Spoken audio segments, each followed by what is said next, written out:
and we will move first to 8.1, the submission to the inquiry into the local government elections 2025.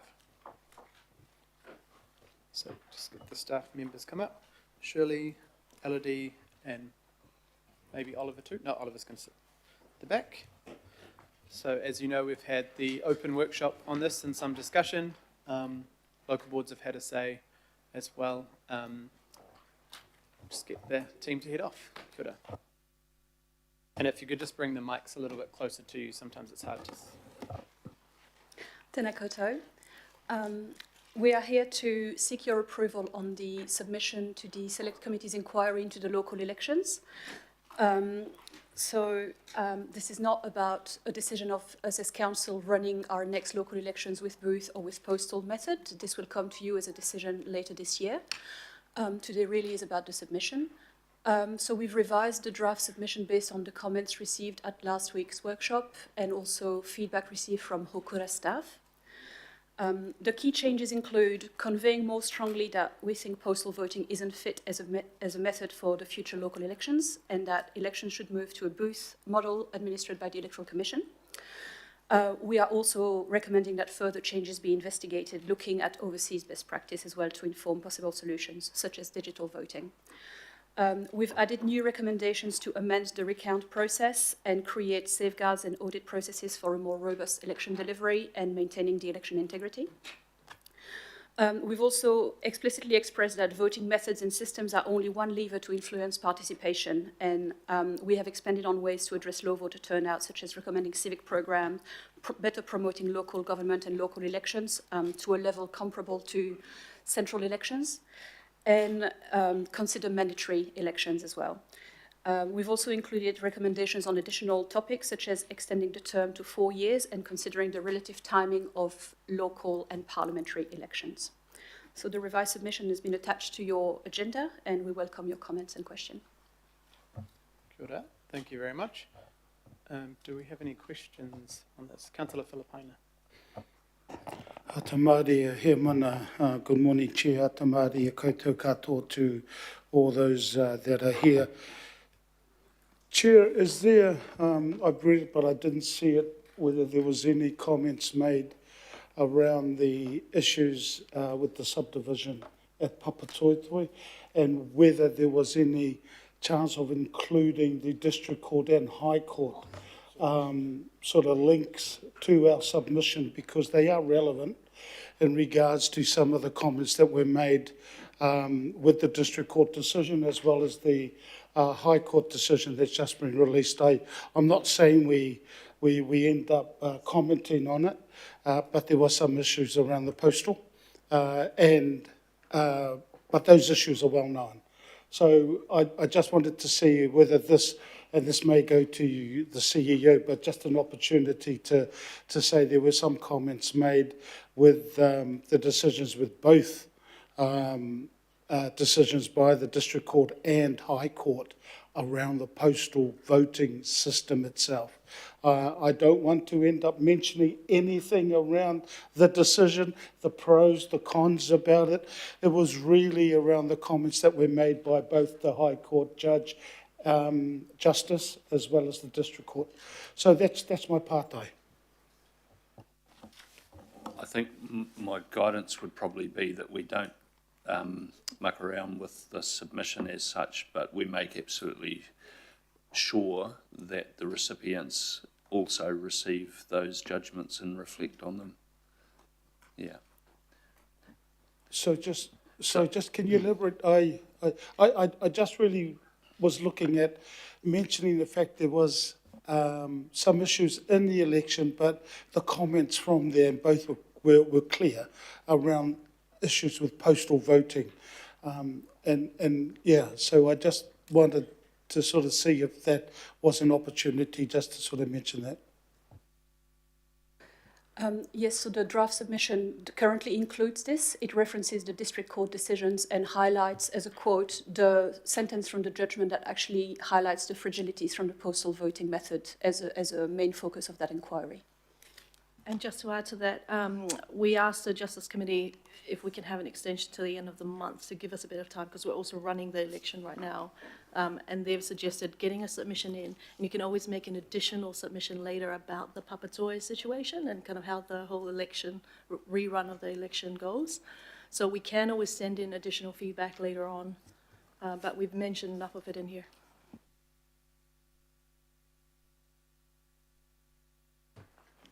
Just the comments around postal vote, and I'll leave it at that. That's all. Kia ora, thank you, councillor. Haukura member Karen Wilson. Morena. I just want to understand in the sense that our Māori voter turnout was very low, when did the opportunity to provide some feedback around council submission for Haukura, because the voter turnout for Māori was exceptionally low? Why was that not progressed? So there was able to be at least some feedback, I don't know, from Māori, not representing Māori, but from Māori.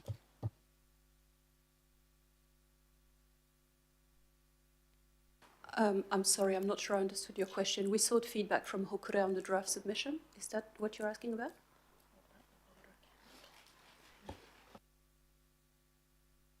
So is that represented? When would the workshops were attended by members from Haukura? When was the opportunity provided for feedback, and what of, if any, can be seen in the submission, or asked if that was okay to be in the submission? Thank you.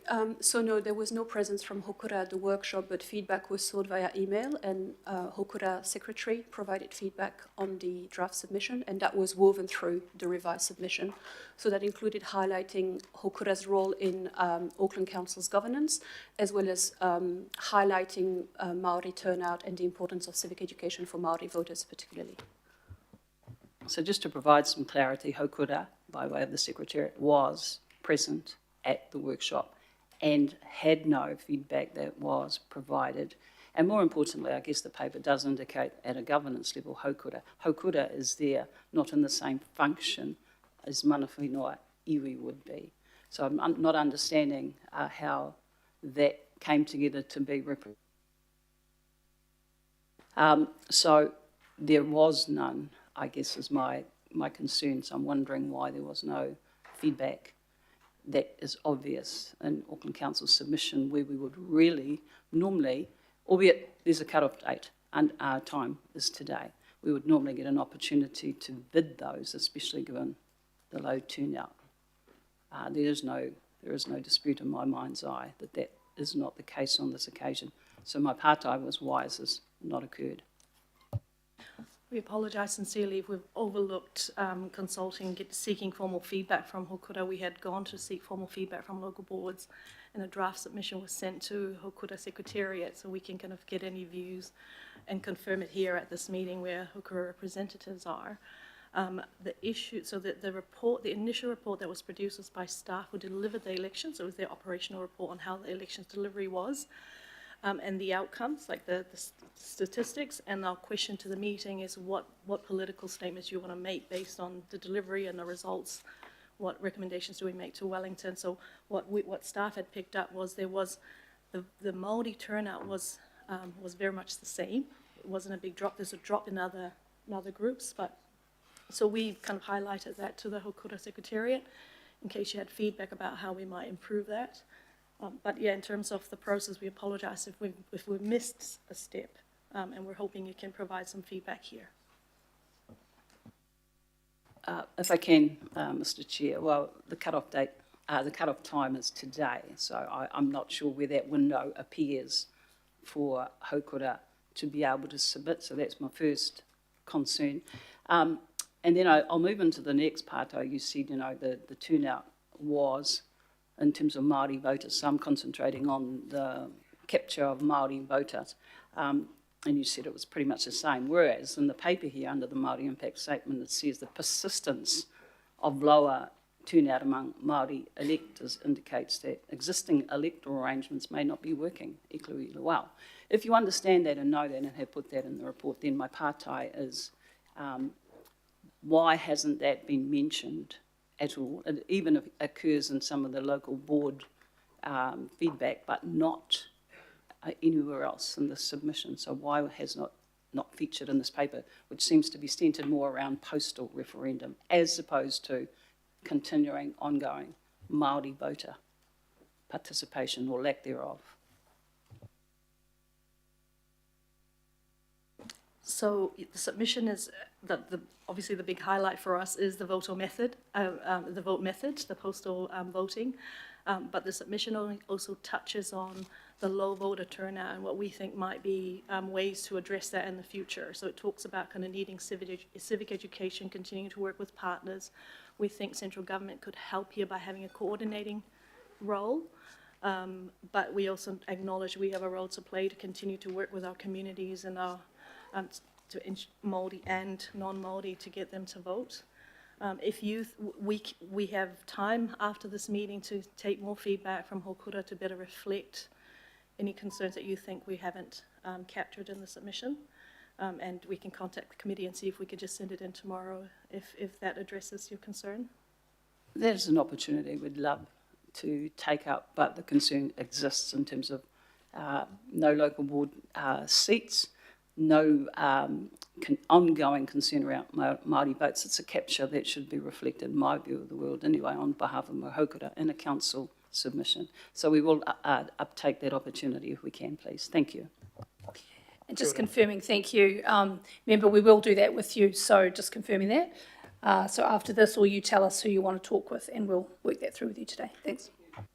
Thanks, Member Wilson. And yeah, clearly, I think there's I think the step of coming to the workshop and assuming that's the only, not the main way to engage with Hokura members is probably they need to be the step same time as the local boards to feed into that work in the earlier stages. So apologies for that, Member Wilson, and I think we'll just make sure we get that right on all future submissions. Kia ora.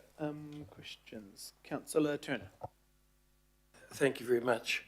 I'm quite worried about this submission. It seems to be weighted towards continuing with postal voting, and our workshops and this submission mention cost all the time. In fact, it mentions cost 19 times, and of that, I believe 17 times of them is using it to challenge booth voting. 37 there says a conservative estimate for booth voting across the Auckland region would be in the cost of around $20 million. But in our meeting on the, what did I have it? On the 27th of June 24, that resolution, when we voted last term for this, we were given a table, and that table had 5 options for voting.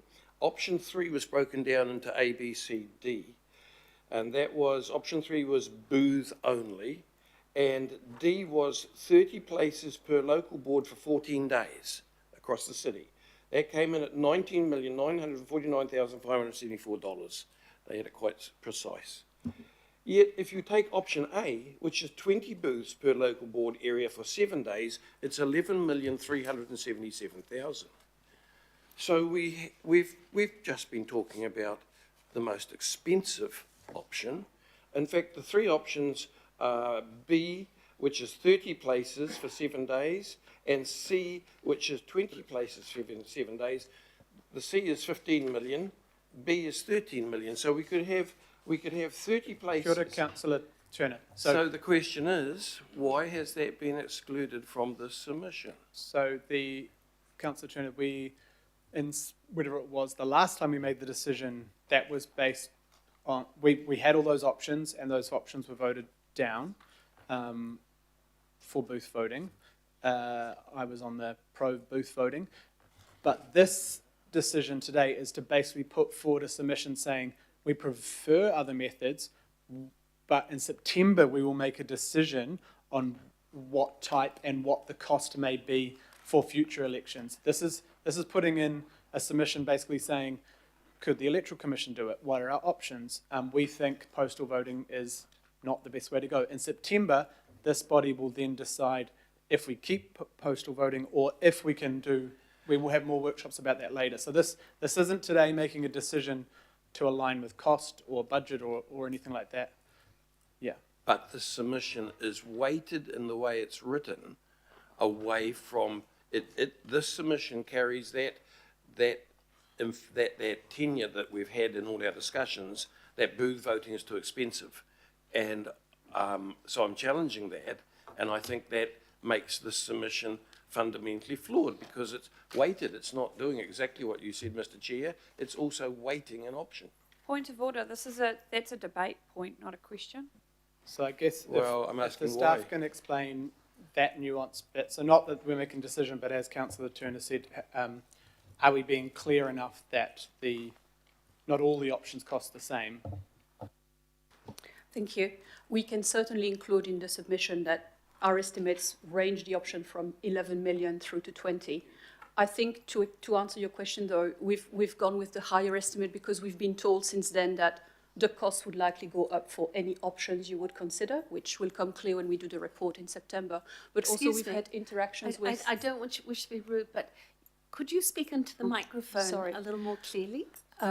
We've also had exchanges with the Electoral Commission, just kind of at a high level about what a booth voting election in Auckland would potentially look like. And they've indicated that in the last parliamentary election, they had 650 voting places in Auckland and that they thought that was not enough.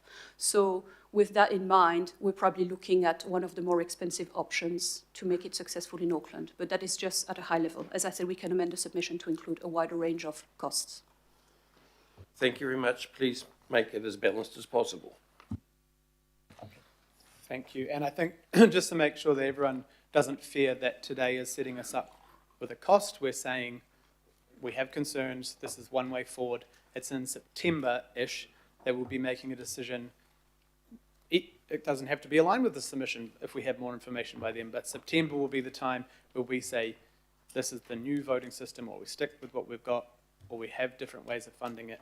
We may have answers by Electoral Commission then. So don't be afraid that a support for this submission is locking us into a specific price or cost or thing. It's just a general concern. Councillor Foley. Kia ora, thank you, Chair, and apologies, I can't be there in person. My question to the team was whether there's an opportunity for the Chair and or Deputy Chair to speak to the submission, to really put those points across to the Select Committee. Kia ora. My understanding is that when we send our submission, we can definitely say that we would like to be invited to speak, and that will be confirmed by the Select Committee at a later date. All right, thanks. Thank you, Councillor. Deputy Mayor. Thanks, Chair. Team, look, thanks for saying that Auckland Council has strong concerns about the continued reliance on postal voting, and thanks for the draft recommendation to transition away from postal. My question is, central government elections are done in a booth. Is there not better value for money if local government and central government have a one-day booth all at the same time, shared cost, people know, just a minute, it's your opinion. I'm just asking the question.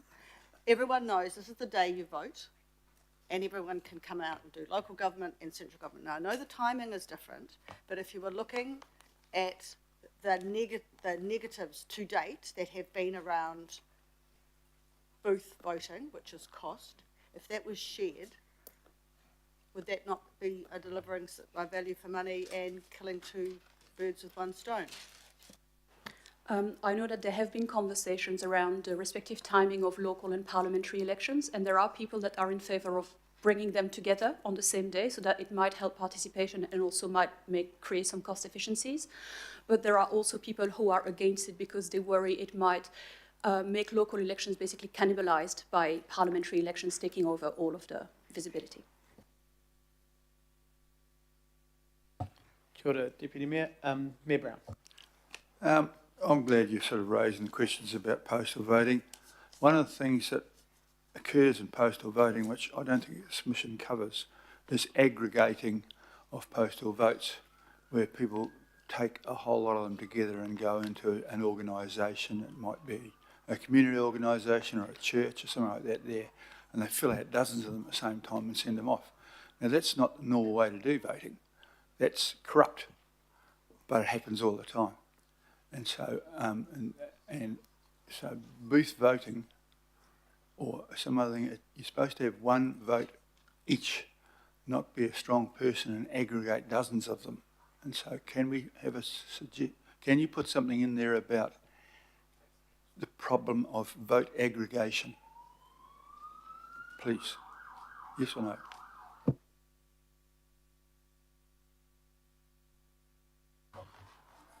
Thank you. Councillor Ferry. Kia ora. My question sort of was around, I guess, the way that the status of local government elections and thus the status of local government versus central government has been, I guess, seen as less important, and how the submission reflects that, because that was a matter that we discussed at length in the workshop to finalise the submission. So how has that been captured, that need to encourage people and make sure we have the structures and status, I guess, for local government voting and local government generally to be seen as equivalent to parliamentary, given we are decision makers in different realms as opposed to of different value.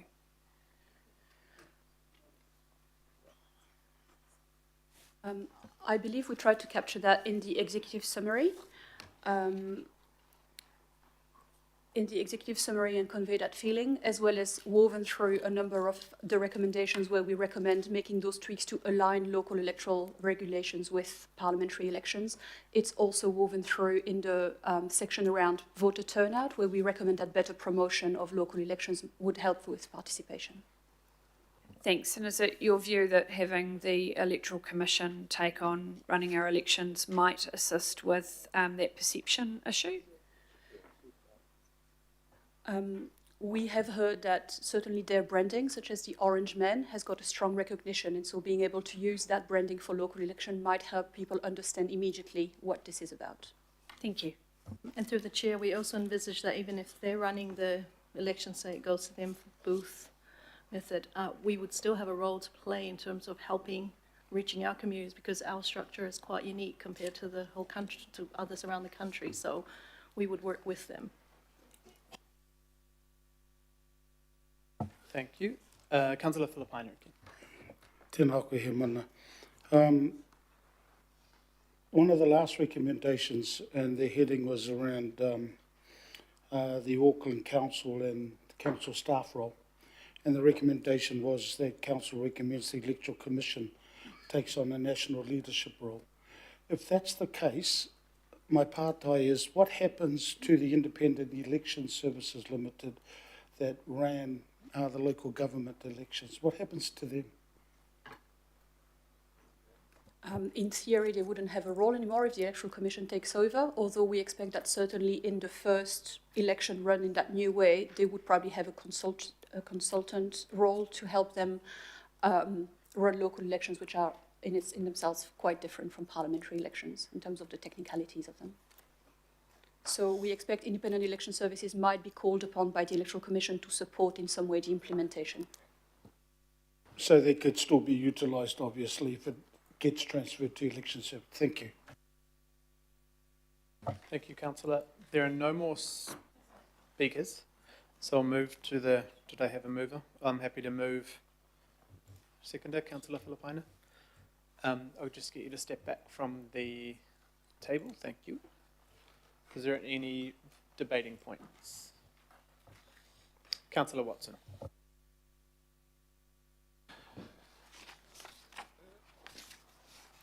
Parts of the submission, excuse me, I think are very good, and I like the section to do with the additional recommendations in terms of trying to address the lower vote to turnout at 0.78, where we talk about, you know, this notion of civic education program and a coordinated program nationally would perhaps be what's desired. I guess the the disappointing thing about that is that these sorts of recommendations have been around for a long while now, and they haven't really gone anywhere, unfortunately, even though, there's been ample opportunities for successive governments to do something if they really wanted to. So that's disappointing. I guess the other thing that occurred to me when I thought about it a bit is, we can talk about the booths, the postal voting. There's real issues there that need to be addressed, but whether they actually impact on voter turnout significantly or not is another matter in my view. They will help undoubtedly, but if we look at what's happened in the last election, and it's in our submission here, we've gone from a voter turnout in 2010 when the super cities started off of 51% to one now which is at 29%, so almost half.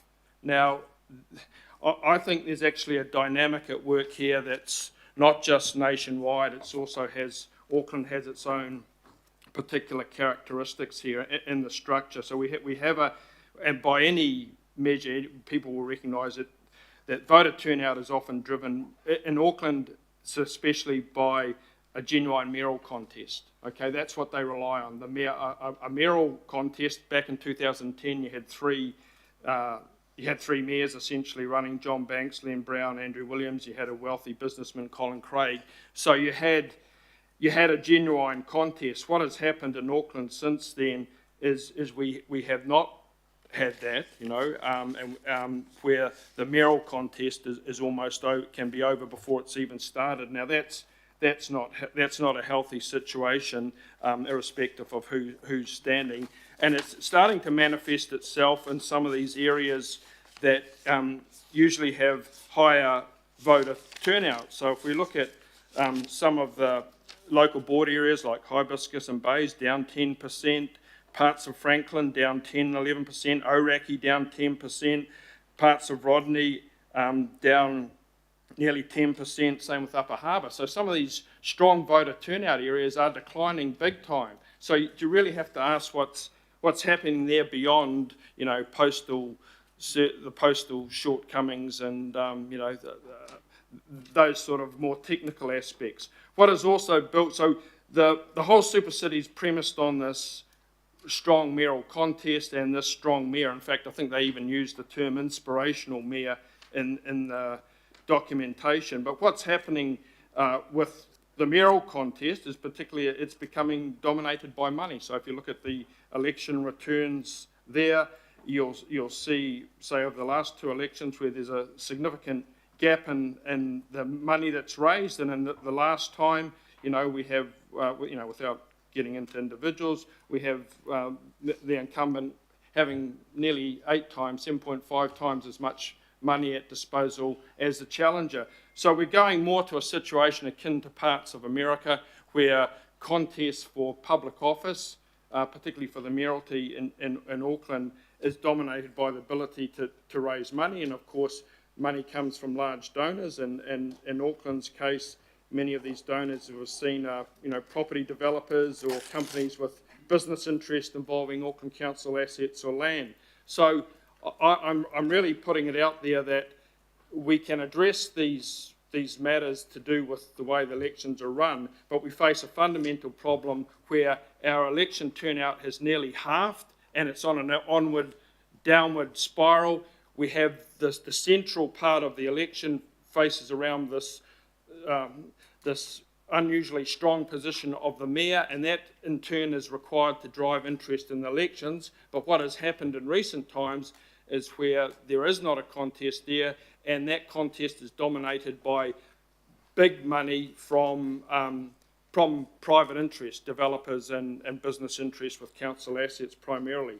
So I guess what that does is it kind of points to the situation that Professor Ian Shirley referred to back in 2010, and then repeated in 2017 when he did a follow-up article about really some of the structural issues of Auckland Council as it has emerged through the super city I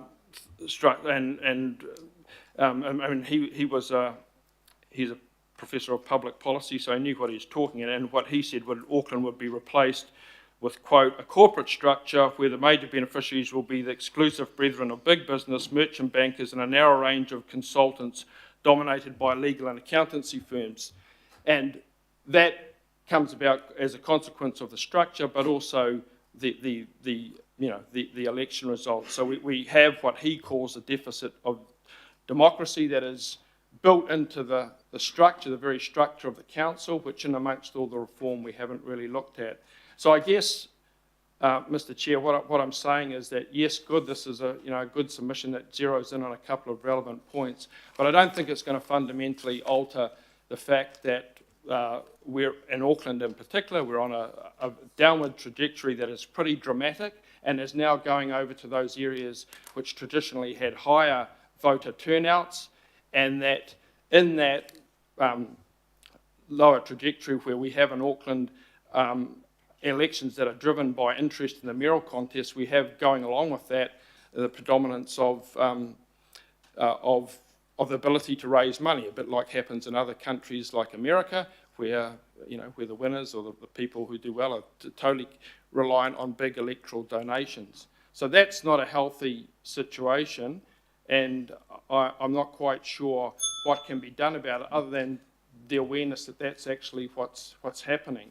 So as much as we tend to zero in on the peripheral issues, the major issue is dominated, I think, by the structure, and in particular this dominant mayoral position that increasingly is reliant on the ability to raise large sums of money, and with all the associated marketing and everything that goes with that. Thank you, Councillor. Kia ora. Councillor Foley. Kia ora, thanks, Chair. I wanted to start off by thanking the team for listening to us, because we did have a lot of points that we made at the workshop, and I accept that they have really done a good, attempted to really put that into the submission, and I'm really happy with the front loading in the executive summary, because I think it makes some of those really key points about the weakness of the postal vote, about our desire for the Electoral Commission to take over, and about what happened in Papatoetoe as well, at the front end of our submission. So, thank you to the team for their hard work in that sense. I do want to pick up on a point that Councillor Watson made about these concerns that we're airing here have been made in the past. And the judge in the district court said that as well in his judgment. He made a point that these long-standing concerns about the postal vote, about the insecurities of the postal vote, that's been, a concern that's been aired, for decades now in local government. But what happened in Papatoetoe, and he used the word crystallized those concerns. And I think what we saw happen in Papatoetoe has kind of been a bit of a wake-up for many of us.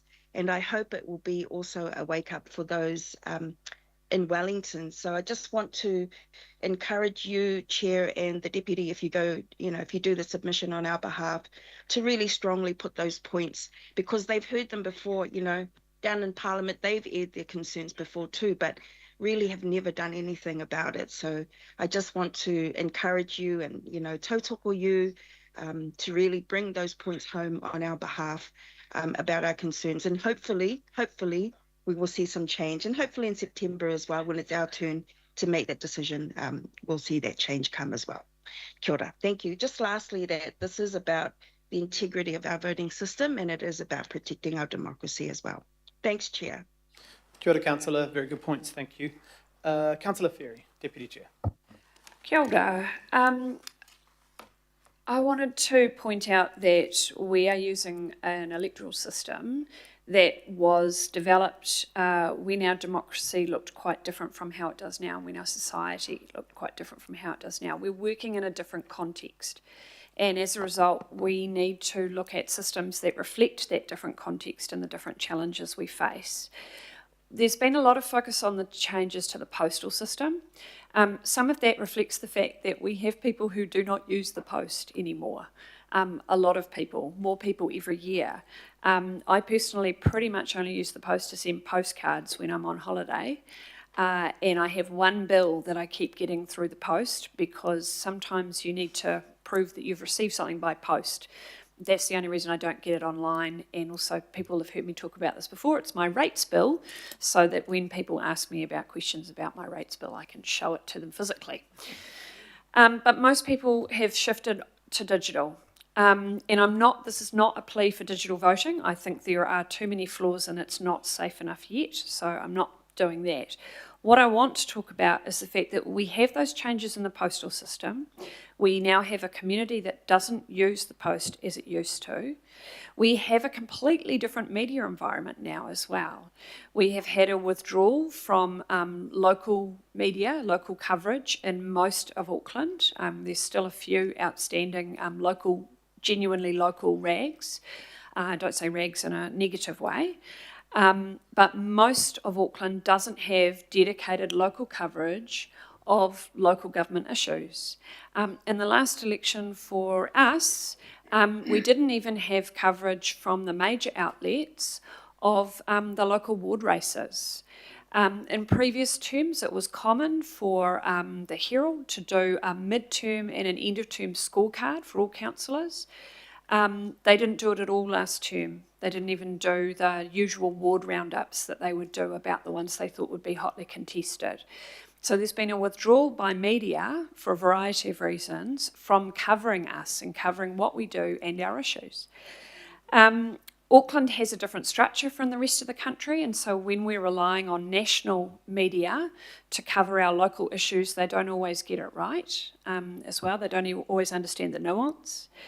We have the huge change that social media has brought to the way that we work as elected members, the way that we make our work visible, the way that people access and understand us. And that has also brought disinformation as well, that can be shared much more speedily than was ever the case before. We have the changing demographics of Auckland. So the local board area I used to represent had 50% of the population born outside New Zealand. That was about 10 years ago. That's now become more and more common. So we have people whose experiences of democracy in countries that they have come from differ from the experience they will have here. All of these things can lead to disengagement. I, in the workshop, put in a little plug there for youth voting, bringing the voting age down to 16. We know that a lot of our young people don't start voting, that they don't vote in local government elections. So we have this increasing disengagement from what we do, why we do it, who we are, and the arguments and issues that we face as local government. Some of that's about the relevance. People misunderstand our relevance. They don't see that we are woven into every part of their daily life. Once you walk beyond the letterbox, you are in local government land. But actually, even before you did, when you turned on the tap, when you flushed the toilet, you were in local government land. We're actually everywhere, but people don't see us because we're so everywhere and it doesn't get talked about, right? But there's also an issue of credibility, that people feel like the votes that they make, the submissions they make, because democracy is all the time, it's not just at the voting booth, the submissions that they make don't make change. And that's on us to make the change that their votes and submissions make visible. And so a plea for that. And all of that comes down to the fact that we as an organisation, but we also as individuals need to get better at communicating what we do, why we do it, and actually resource our organisation to do that properly. So I support the submission, but I did just want to have a little rant about the importance of democracy. Thanks.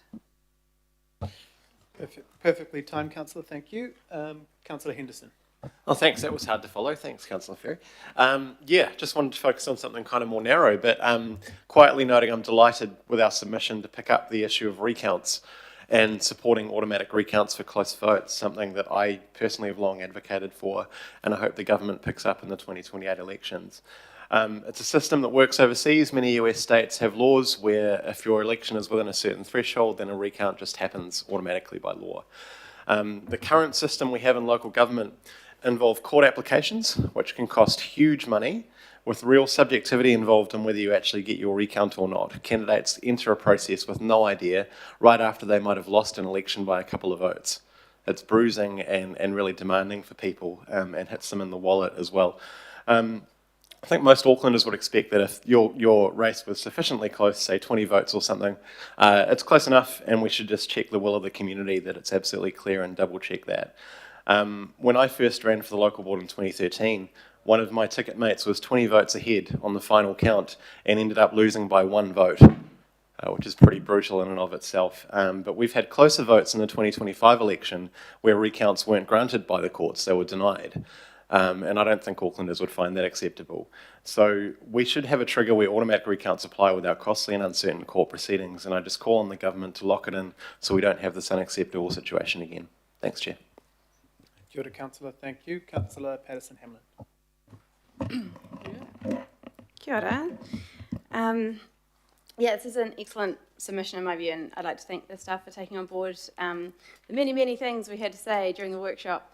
And yeah, as others have pointed out, it's totally unacceptable that this downward trend of engagement and representation be allowed to just continue. And the turnout is so clearly connected to the inequities that are, you know, all over the city. It's just really obvious there in the numbers.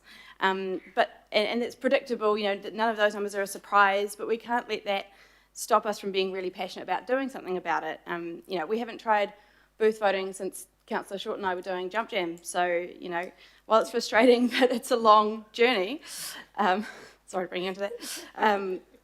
You know, that only makes the argument more strong. So, you know, we have a role to play as well as Auckland Council, with the biggest, highest profile council, to lead the way across the motu as well. And I know that we all have that responsibility too. And I actually think, by and large, everyone around this table does try really, really hard to get communities engaged, but we can't do it by ourselves. And if we are struggling to get that kind of engagement when we actually do garner national headlines from the Fourth Estate, you know, imagine how difficult it is for everybody else. So it's even more important that we are making this point. So yeah, great job on the submission, everyone.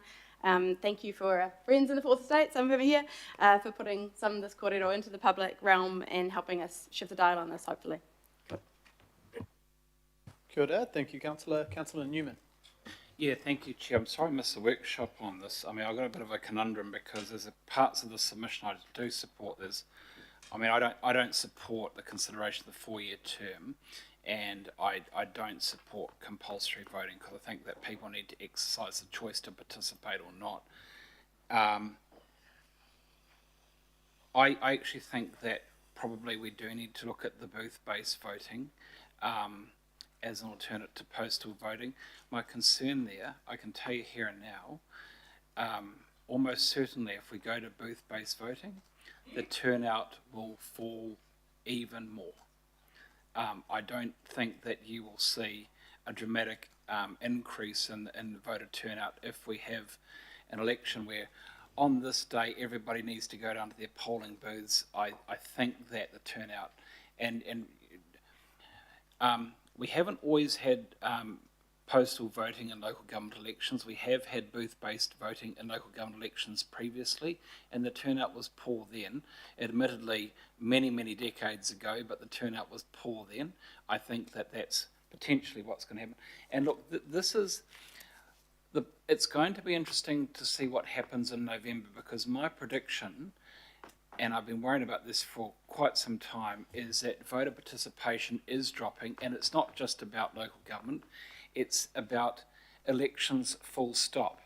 And it is a worldwide trend, as has been pointed out, and I've just been looking at a couple of the turnout results for blue-collar working class constituencies in North England from the last election there, parliamentary election, and the turnout there, 54.9, 55.2, 58.5, 51% in some of these blue-collar constituencies. Why is this a concern to me? Because it kind of looks like parts of my ward, and I think that what's going to happen in November in my ward is that the turnout is going to crash, and that just foreshadows a trend that is going to continue regardless of the way and the method for which people do cast their vote.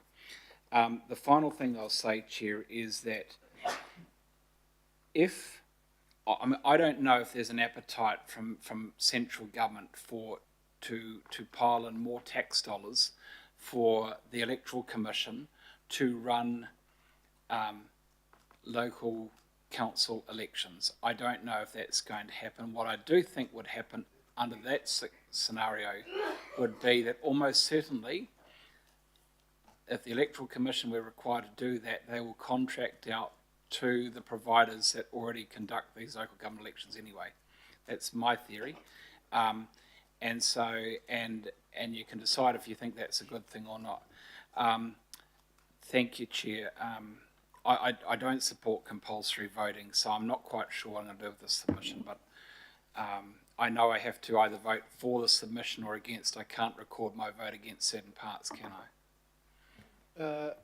Yeah, I mean, it is quite hard on a submission to section out. Well, I guess you've spoken to it. If you feel... No, look, I'll leave it, but there's aspects of this when it comes back. I mean, I'll have more to say later on. Thank you. Thank you, Councillor. Councillor Filipaina. Atamari here, mana. Look, hopefully I don't get interrupted during my 4 points I'm going to make. Well, it's actually 5 now. I just thought of another one. But my first point is to our kaimahi, to our staff. Thank you so much, both of you. As Councillor Lotu fully said, they listened to us at the workshop, so ngā mihi kia kōrua to you both. So thank you for that. My second point is I'm going to mention the independent election services, and I can tell you that with the elections that many of us around this table have gone through, I have had no issue at all with the independent election services. So I'm glad, for example, and this is why I asked the partai around what happens to them if election with the government ends up possibly taking over local government. So I'm glad to hear that there won't be an impact on them. The cost, as we all know, the decision for us to go out this time, postal, that was made by us collectively because there was a $20 million price tag. And we agreed not to end up using electronic or the booth system. So, you know, this election cost, I think, was just over 10 million in the report. The other, for me anyway, is the civic education. That is so important. We used to, in the Manukau days, and we used to go out to schools, to high schools, in particular the students who were getting close to voting age.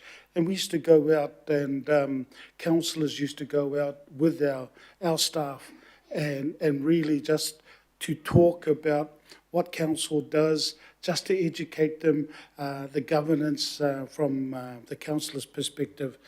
And I think we need to have a look at that. So to you, Phil, that may be an option to consider with Luann. But I think that the twist to this is councillors who do not represent the ward where, or the local boards where the school is, should go there. Instead of councillors who represent the Manukau ward go to the Manukau ward schools, just to have a look in, because it'll be just talking about governance and also what it does. But I'll leave that. And the reason I say that, I know that Councillor Josephine Bartley's regulatory committee with the dog issue that we had, we ended up going to Sir Edmund Hillary. And when we spoke to the students, they didn't know what council did. They did with the dogs. They said, no, we just don't want the dogs roaming our area. So we went to Sir Edmund Hillary. So I think we need to, around the civic education. My last point is that 100% support our recommendation, and also with the chair, deputy chair, and obviously with our kaimahi, with the select committee, if there is an opportunity to speak. Kia ora. Thank you. Kia ora, Councillor. Thank you. Councillor Lee. Thank you, Mr. Chair. I concur with the draft recommendation, or the recommendation, but I think it stops short. There are two aspects to the last local body elections in Auckland.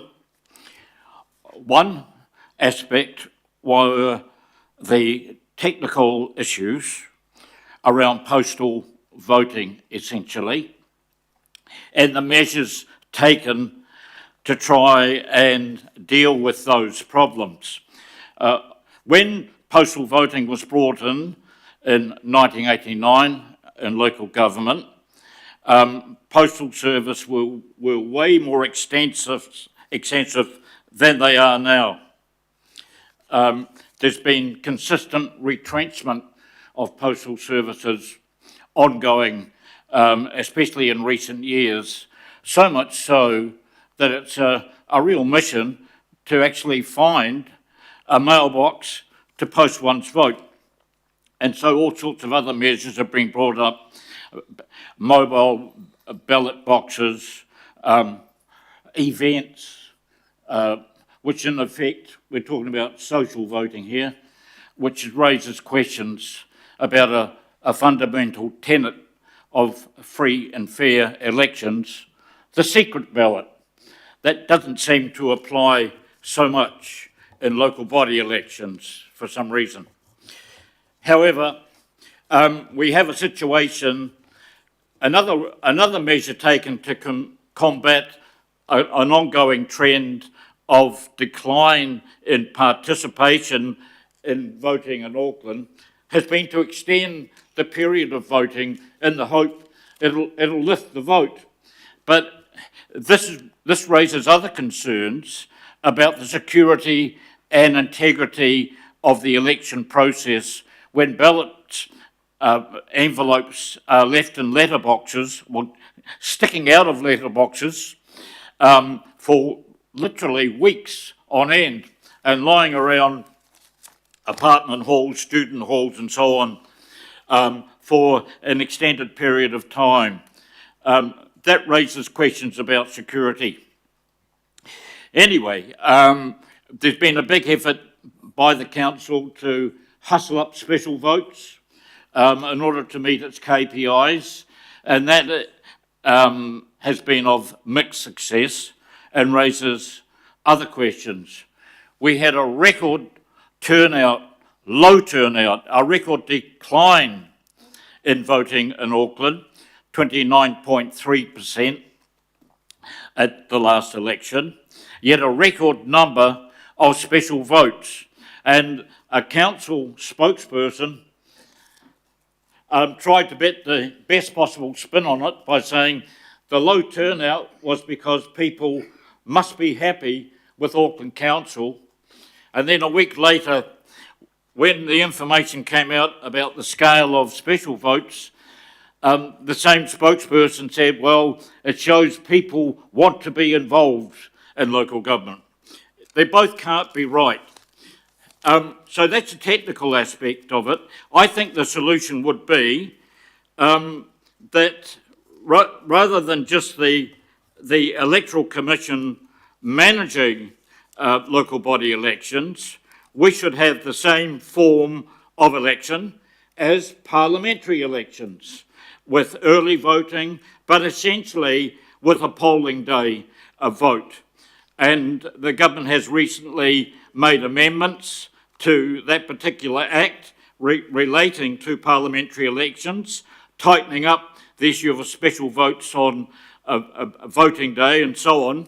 But I think by any standard, our parliamentary elections adhere to the international gold standard. Now, coming back to the second aspect of it, the willingness or the incentive for ordinary Aucklanders to vote. Clearly, the overwhelming majority are not incentivised to vote. In fact, you might say they are not voting with their feet, but voting with their rubbish bins, hopefully recycling bins.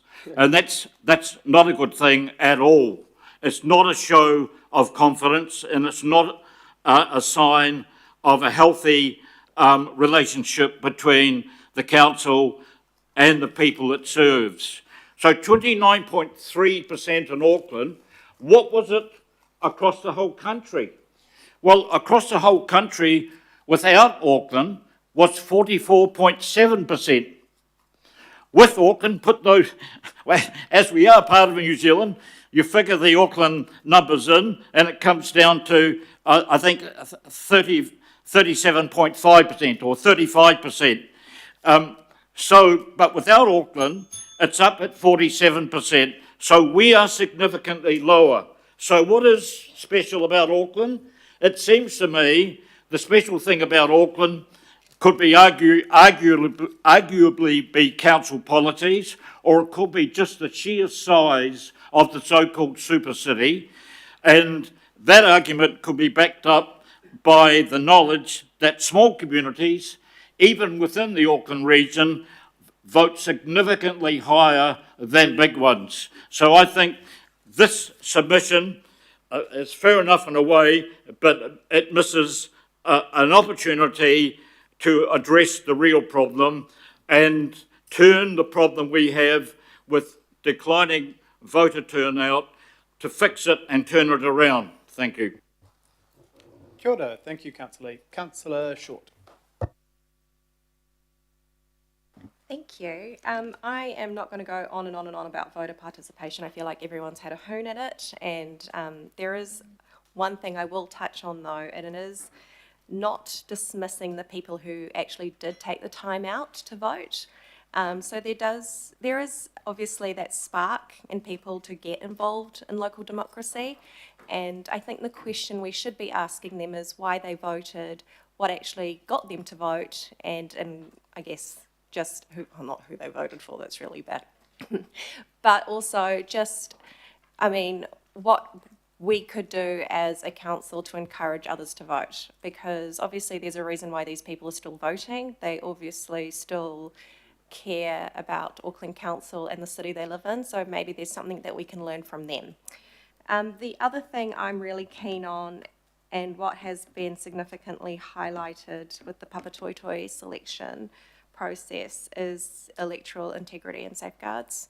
I still really believe that there should be proactive audits to catch situations like that early, rather than relying on unsuccessful candidates to, go to court and challenge what has actually happened. So I think there are things that could definitely be better, but definitely acknowledging the people who have taken the time to vote and understanding why they have, because at the end of the day, they'll probably change our mind on how to do things in the future. So thank you. Thank you, Councillor Short. Mayor Brown. Thank you for this debate. Two things come to mind. Firstly, the government who set the rules don't risk their own necks on the system that we've got.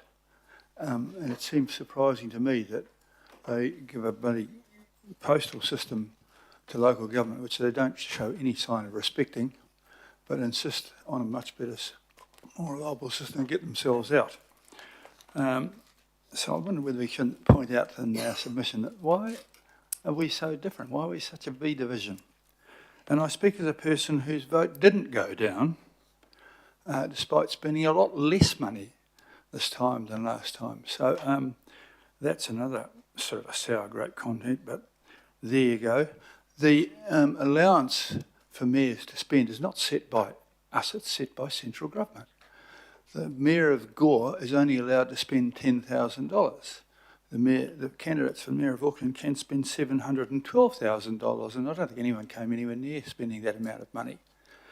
Lastly, voting is a privilege, and if you can't be bothered voting, then you shouldn't vote.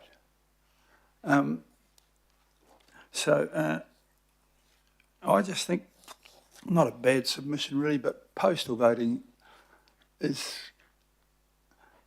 kind of had its day. Let's do the same as what the government do. Just have a day and you all go out, and if you don't go out, too bloody bad. We don't mind. If people aren't bothered to vote, then we should respect that. They have chosen not to vote. And we don't need to understand why that is. They've chosen not to vote, and some of us have chosen to vote. And so we should respect those who do vote and ignore those who can't be bothered. And if, in my view, I told people, if you can't be bothered to vote, don't complain. And so of all the people that write to me and complain, I asked them first of all, did you vote?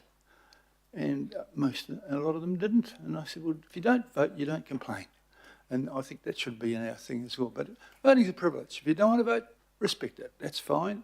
There's a lot of things on in Auckland. I mean, if we'd had the voting last weekend with 3 footy games, boat show, races, polo, out west running things, probably there'd be a very low voting turnout because there's a lot better things to do. So it's a good thing we should have it. Perhaps if we shifted it to a wet day in winter, you might get more votes because you might think, oh, I'll get out and have a vote. But it goes on for a month, and I agree with Councillor Lee.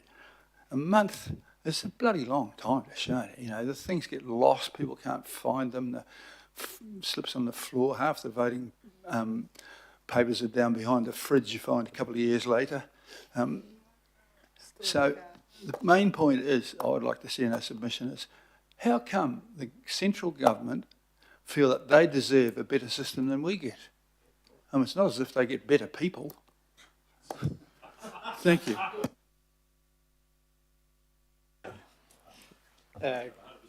Thank you, Mayor Brown.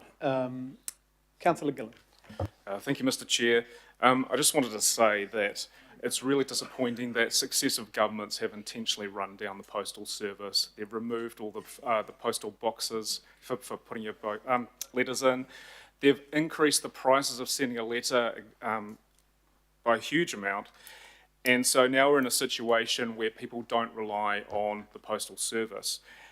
Many of us went out campaigning and putting flyers out, did see a lot of voting papers left in the letterboxes or fallen out of the letterboxes, had got wet. So it's really no surprise that a lot of people didn't vote. Well, that's one of many reasons. I actually support a voting day and voting, ballot boxes, election day, yes, as something to focus on.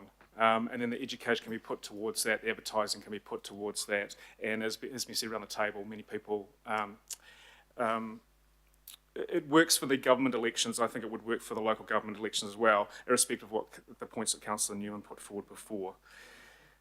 The other thing about the compulsory voting is I do think that is something that should be looked at, but if we do go down that path, we do need a no confidence option on the voting papers. And then, of course, if no confidence wins, then the election will need to be redone. But I think that's a fair way of doing it. If you're going to expect everyone to vote, then you need to at least have that option in there. Thank you. Thank you. Oh, I thought we were nearly done, but now we have 2 more takers. Councillor Williamson. Yeah, just be quick. I think postal voting is well and truly past its use-by date. There is all sorts of problems with it. There is all sorts of problems with electoral roll, actually maintenance. Sending a letter out to someone saying, if you still live at that address, then don't do anything, is like leaving a note for the milkman saying, if this note blows away, please leave me a pint of cream. It's just a complete waste of time. And I'll give you a really cracker example of how flawed the system is. While I was campaigning in 2022, I went and walked along Te Rakau Drive where there were lots of houses. They'd been bought up by Auckland Transport. They no longer had anybody living in any of them. They were about to be demolished and have been. But while I was sort of out campaigning and waving my bloody stupid signs and trying to make an idiot of myself, I noticed that in every letterbox sticking out of them was big chunks of purple envelopes. So I went and had a look, and I walked along the entire length of Te Rakau Drive, which is a very long road with a lot of houses in them. And every letterbox was stacked with purple envelopes. Now, if you'd been an unscrupulous person, you could have just put them all in a big plastic bag. You could have put them all in a big plastic bag, gone home, filled them all out and sent them in. And what I did is I ran my analytics after the day to make sure nobody in Te Rakau had voted, and no one had. So no one breached it, but you could have. Now, how insane is it to be sending, I think it was just over 800, my calculation, voting papers out to people that didn't live there. So there is just massive problems with it, and I agree with the Mayor entirely. Why is it good enough for bloody the goose but not the gander? Why don't we have a bloody proper site you go and vote? And I think not voting is a perfectly legitimate response. There are people that are either had a guts full of you and don't want any of you, or they think it's all going well and I'm okay with it. And I just leave it, have a voting day. You can go to your local school or local library, go in and vote.